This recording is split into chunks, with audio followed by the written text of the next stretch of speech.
What are some mistakes diesel pickup truck owners do that end up costing massive engine repairs? Massive engine repairs?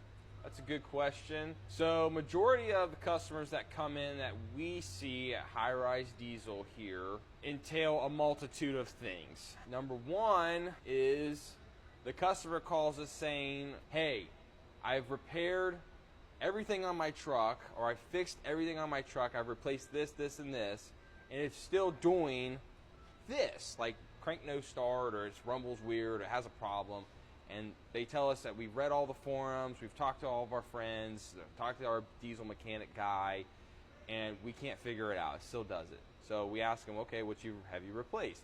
Well, I bought all these parts off Amazon, which is, that's a great quality product, Amazon.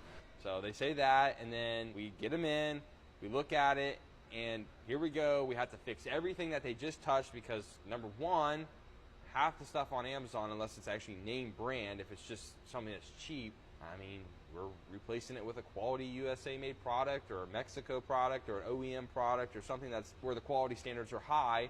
So they kind of are paying for it twice, number one, and then we still find the actual original cause of what's causing their complaint, which still costs them a good amount of money. So that's number one. Number two, we find a lot of people ignore the check engine lights. Check engine lights are there for a reason.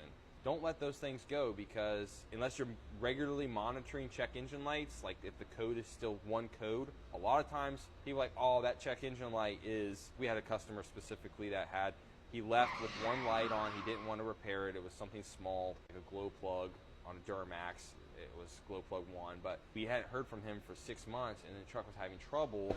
Well, he came back, and there was like 20 codes on this truck. Well, the check engine light never turned off, so he could have caught that when the first issue arose or came back on. If we would have fixed that glow plug in, it would have saved him hundreds, a lot of money. It was more than $100, I'll tell you that. But it would have saved him a lot of money on that repair, because now we had to go backtrack and figure out, what was the problem? Was it a fuel contamination issue? The regulator? Was it the injector? Did the CP4 pump fail? Again, these check engine lights just stay on, but your code list keeps getting more and more and more, which what does that do? Well, that's leading up to a healthy breakdown. That's what it's called, which is horrible. You do not want to break down, but it leads up to one.